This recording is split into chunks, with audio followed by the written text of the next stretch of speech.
الذي هدانا لهذا وما كنا لنهتدي لولا أن هدانا الله لقد جاءت رسل ربنا بالحق الصلاة والسلام وتحية والإكرام مولانا ومولى الثقلين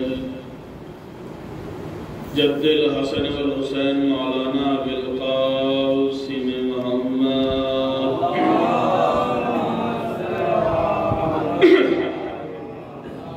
وعلى أهل بيته الطيبين الطاهرين المعصومين المظلومين المنتجبين المنتخبين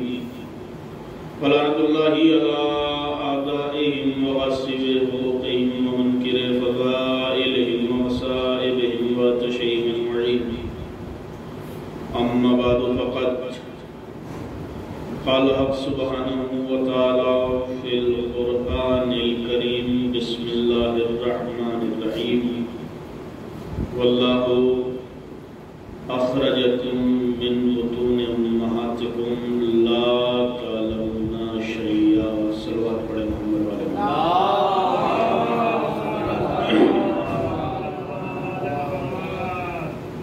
عزیزان گرامی قدر، بزرگان قوم ملت، ماتم داران سید الشہداء، مسلسل مدرسہ حسینی کا فیض جاری و ساری ہے اور ہم آپ اس عبادت میں مشغول ہیں. بشری تقاضے ہیں، ذہن بھی تھک جاتا ہے، بدن بھی تھک جاتا ہے، مگر یہ احساس دل میں ضرور زندہ رہنا چاہیے کہ اس برس کوئی نیا کام ہم سے سرزد ہو گیا تھا، کوئی نیک کام ہم سے سرزد ہو گیا تھا کہ حسین نے پھر ایک مرتبہ موقع دیا کہ ہم فرش رضا رہا اس کا غم منانے کے لیے یہ جا رہا.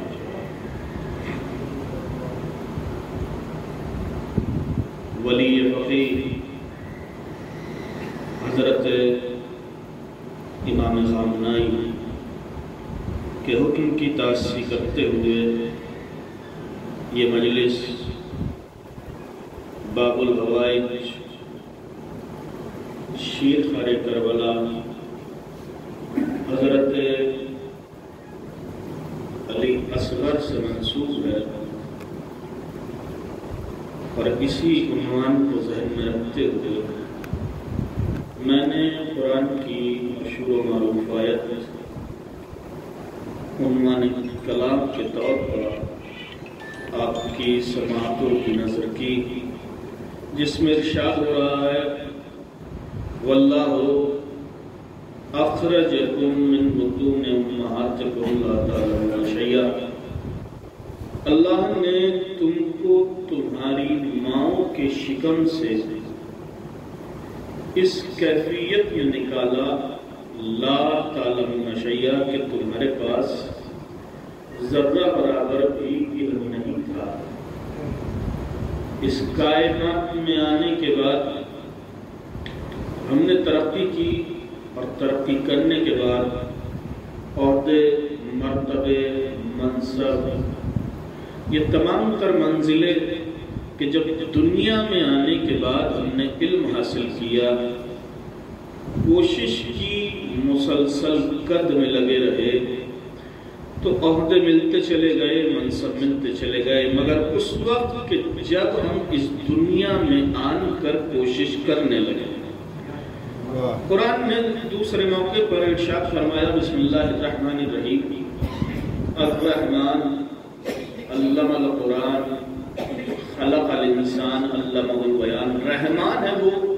کہ جس نے انسان کو پہلے علم دیا اس کے بعد پیدا کیا. دیکھیں یہ قرآن ہے اور ظاہر ہے کہ تعمق کا طلبگار ہوتا ہے تفکر، اور تعقل سے اگر کام نہ لوگے تو ظاہر ہے کہ ایک قرآن کو رٹنے کی ریت ہے تو رٹ سکتے ہیں، اگر مراحل تفکر میں ہم آ رہے ہیں اور فکر کر رہے ہیں، تدبر کر رہے ہیں، کامن سینس سے کام لیا جا رہا ہے، تو پھر یہ قرآن رہنمائی کرتا ہے، ہدایت کرتا ہے۔ ایک منزل پر کہا کہ ہم نے انسان کو اس دنیا میں جاہل پیدا کیا ہے، دوسری منزل پر کہا کہ ہم نے انسان کو پہلے علم دیا ہے، اس کے بعد پیدا کیا ہے۔ اس کا مطلب یہ ہوا کہ اگر مسلمان ناواقف ہے تو ہو، مگر دشمن قرآن یہ جانتا ہے کہ اس کائنات میں آنے والے سارے بچے ایسے نہیں ہیں کہ جو دنیا میں آن کر علم حاصل کریں، بلکہ کچھ ایسے ہیں کہ جو بارگاہ الہی سے علم لے کر آتے ہیں، وہ دنیا میں آ کر نہیں پڑھتے، دنیا میں آ کر مدرسے میں جانے کے بعد، اسکول میں جانے کے بعد، کالج میں جانے کے بعد، ڈگریاں حاصل کرنے کے بعد صاحب حیثیت ہو گئے، صاحب منصب ہو گئے، یہ تمہارا کمال ہوگا۔ معصوم کا کمال یہ ہے کہ معصوم بارگاہ الہی سے پڑھ کر آتا ہے۔ یہی وجہ ہے کہ جب وہ پیدا ہوا تو قرآن پڑھ کر بتایا دیکھو عالم آ رہا ہوں، اور جب معصوم دنیا سے گیا تو وہ نیزہ سے تلاوت کرنے کے بعد بتا رہا تھا کہ دیکھو کیفیتوں کے محتاج ہوں گے تم، حالات کے محتاج ہوں گے تم، یہاں کیفیتوں کی محتاجگی نہیں ہوتی، حالات کی محتاجگی نہیں ہوتی، حالات ہمارے محتاج، کیفیتیں ہماری محتاج۔ یا پھر دوسری منزل کے جہاں ارشاد ہو رہا ہے وَخَلَقَ الْإِنسَانَ ضَعِيفًا، ہم نے انسان کو لاغر پیدا کیا ہے، کمزور پیدا کیا ہے، ویک پیدا کیا، اور اتنا ویک کہ اگر چند منٹ زیادہ جاگنا پڑے تو فرش اعضا ہی پس ہونے لگتا ہے۔ ایک سلوات پڑھ لے محمد والے، یہ اپنی طبیعت کا قابو نہیں پا سکتا،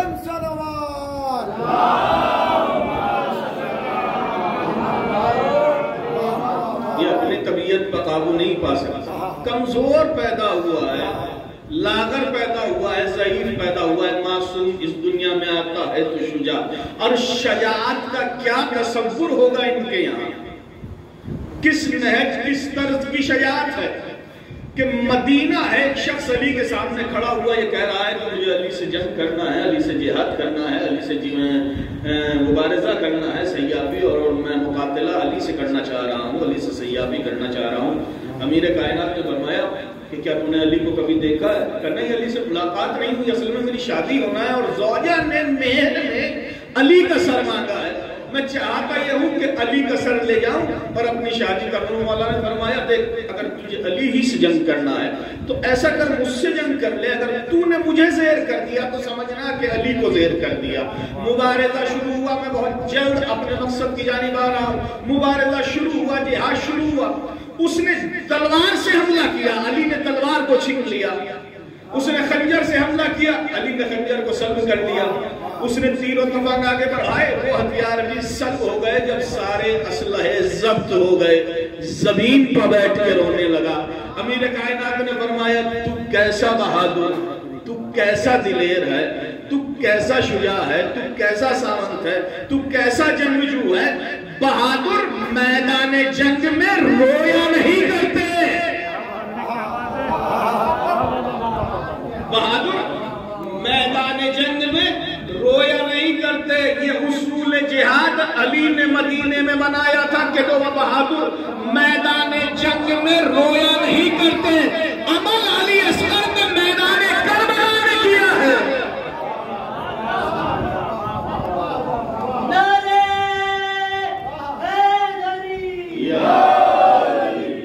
عمل علی اصغر نے میدان کربلا میں کیا ہے کہ جب تیر چلا ہے تو اب لبوں کا تبسم، جس منزل پر انسان حواس باختہ ہو جاتا ہے، منطق مفلوج ہو جاتی ہے، دائرے تخیل کے پر سلب ہو جاتے ہیں، تعقل گم ہو جاتا ہے، اس منزل پر حضرت علی اصغر کے لبوں پر تبسم، علی اصغر ہنس رہے ہیں، اور آج تک اہل علم،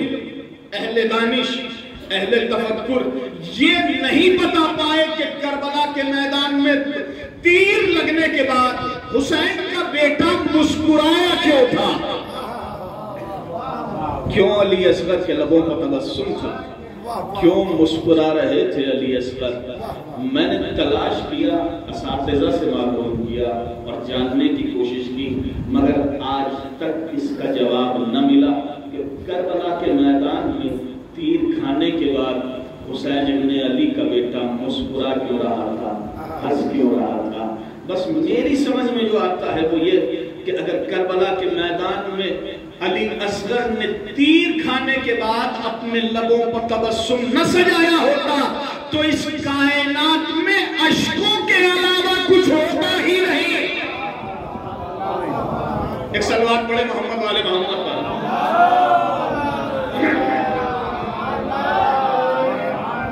اس کائنات میں آسموں کے علاوہ کچھ نہ ہوتا، اس کائنات کی تقدیر کو بنایا ہے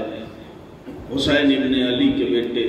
شیر خار کربلا حضرت علی اصغر نے۔ تکملہ ہے کربلا کا علی اصغر، وہ مہر ہے علی اصغر کہ جس کے ذریعے کربلا مکمل ہوتی ہے۔ آپ نے دیکھا ہوگا کہ جب کوئی معتبر کاغذ اور مستند کاغذ ہوتا ہے، اگر اس پہ مہر نہ ہو اور سگنیچر نہ ہو تو وہ کاغذ بے معنی ہو جاتا ہے، بے مطلب ہو جاتا ہے، اس کی کوئی حیثیت نہیں ہوتی۔ اس کی حیثیت اسی وقت بحال ہوتی ہے کہ جب اس پہ مہر لگی ہو، جب اس پہ سگنیچر ہو۔ کتاب کربلا نامکمل تھی اگر علی اصغر کی شرکت نہ ہوتی۔ علی اصغر کی شرکت ہوئی اور حسین ابن علی نے اپنی شہادت کا پیش خیمہ بنایا علی اصغر کو، اور بنانے کے بعد بتایا کہ دیکھو میری کتاب کو مکمل کرنے والا علی اصغر ہے، میری کتاب مکمل ہو رہی ہے۔ تو حضرت علی اصغر کے ذریعے اگر کربلا میں علی اصغر نہ ہوتے تو معنویت کربلا سمجھ میں نہ آتی، عظمت کربلا سمجھ میں نہ آتی۔ وہ کارہائے نمایاں جو حسین ابن علی نے انجام دیے ورثہدار انبیاء بن کر، کہ آدم سے محمد تک کی محنتوں کو بچانا کربلا کے میدان میں، یہ حسین ابن علی کا کارنامہ، اور حسین کے پیغام کو زندہ و جاوید بنا دینا علی اصغر کا کارنامہ ہے۔ ایک سلوات پڑھے محمد والے محمد۔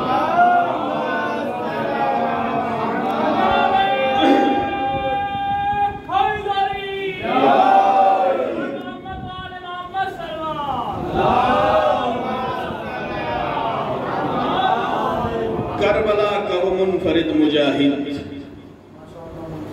کہ جو بھی میدان کارزار میں گیا اپنے شایان شان سواری لے کر، کسی کی سواری کا نام اشہل، کسی کی سواری کا نام مرتجز، چونکہ یہ ان کی شان ہے لہذا ان کی شان کے مطابق ان کی سواری ہونا چاہیے۔ نہیں، یہ جملہ جو میں نے کہا اس کو تاریخی پس منظر میں اگر آپ دیکھیں کہ نبی کریم کا، اور یہ جملہ میں نے متعدد مرتبہ اس منبر سے ادا کیا ہے، جب مدینے گئے ہیں نبی کریم تو نبی کریم سے سوال کیا گیا سرکار کہاں پر قیام کیجئے گا؟ کہ مجھے قیام کرنا ہے اس کے مکان پر کہ جس کے مکان پر میری سواری خود رک جائے گی۔ ابو ایوب انصاری کے مکان پر نبی کریم کی اونٹنی رک گئی ہے، نبی کریم کی سواری رک گئی، نبی کریم نے قیام کیا۔ اب صحابہ اکرام کے درمیان عزت مقام مرتبہ کیا ہے ابو ایوب انصاری کا کہ جب ابو ایوب انصاری کو آتے ہوئے دیکھتے ہیں تو اب صحابہ اکرام احترام میں کھڑے ہو جاتے ہیں۔ جس نبی کی سواری جس صحابی کے دروازے پر رک جاتی ہے، نبی کریم کی سواری جس صحابی کے دروازے پر رک جاتی ہے، دوسرے صحابہ اس کا احترام شروع کر دیتے ہیں، تو پھر اس کا اندازہ لگاؤ کہ جس کے لیے یہ رسول خود سواری بن گیا ہو،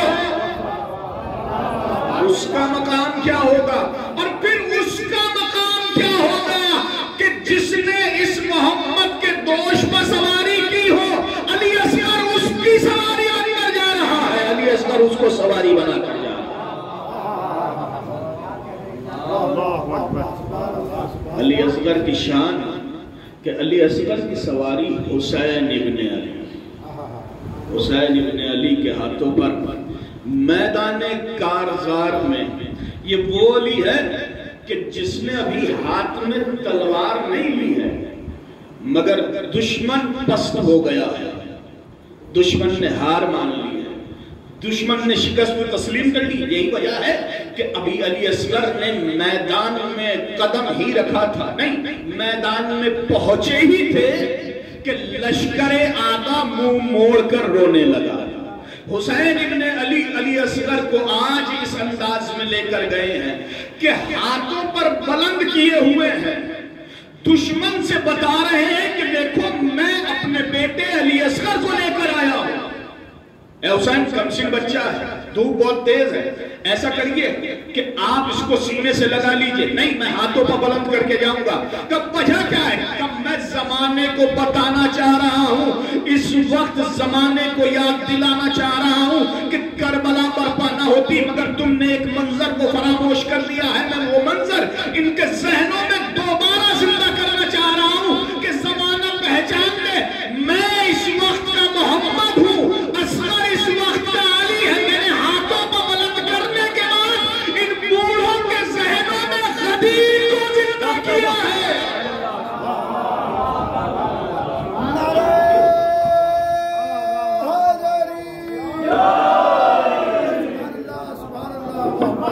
میں نے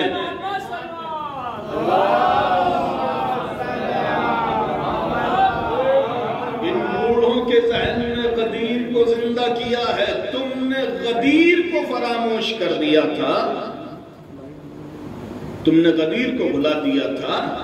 لہذا یزید برسر اقتدار آ گیا۔ کربلا میں نے برپا کی ہے تاکہ قرآن کو بچا لیا جائے، تحفظ کعبہ، حرمت کعبہ کو بچا لیا جائے، انبیاء اکرام کی محنتوں کو بچا لیا جائے۔ ان محنتوں کو بچانے کے لیے جو میرا سب سے بڑا سہارا تھا میں اس کو میدان میں لے کر آ رہا ہوں۔ علامہ نقطن کا یہ مشہور اور معروف فقرہ کہتے ہیں کربلا کے میدان میں مرنا آسان تھا، جینا بہت مشکل تھا، کیونکہ جس کو جتنی حیات مل رہی تھی اس کی مشکلوں میں اتنا ہی اضافہ ہوتا چلا جا رہا۔ یہی وجہ ہے حسین ابن علی نے جب حر آیا تو اب حر کو ٹھہرنے کی اجازت نہیں تھی۔ حر جب تو دشمن بن کے آیا تھا تو ہم نے پانی کا اہتمام کیا تھا، اب دوست بن کے آیا تو ہم تجھے تکلیفیں نہیں دیں گے، صعوبتیں نہیں دیں گے، جا فوراً جا کر شہادت پیش کر دے۔ مولا اسے 2 رکعت نماز پڑھنے کا تو موقع دے دیجئے تاکہ یہ 2 رکعت نماز پڑھ لے، آپ کے لشکر میں شریک ہو رہا ہے، 2 رکعت نماز ادا کر لے، چند سجدے ادا کر لے، اس کے بعد شہادت کے لیے بھیجنا۔ کہ نہیں اسے نماز ادا کرنے کی مہلت نہیں دینی ہے، اسے فوراً شہادت پیش کرنا ہے تاکہ زمانے کو کرم حسین سمجھ میں آئے کہ حر کو جنت سجدوں نے نہیں دی ہے، حسین ابن علی نے سجدوں میں جنت تلاش کر رہے ہیں، سجدوں میں جنت رکھی ہے۔ سبحان اللہ، وہ بے بہرا سجدے کہ جن میں نیت ہی خالص نہیں تھی، ان کے ذریعے جنت حسین ابن علی تقسیم کر رہے ہیں، جنت حسین ابن علی کے ذریعے ملنے والی ہے۔ اور یا شہید ہو جا، ہم تجھے زیادہ تکلیف نہیں دینا چاہتے، عباس تم بھی مجھ سے پہلے شہید ہو جاؤ، ہم زیادہ تکلیف نہیں دینا چاہتے، علی اکبر تم بھی ہم سے پہلے ہی شہید ہو جاؤ،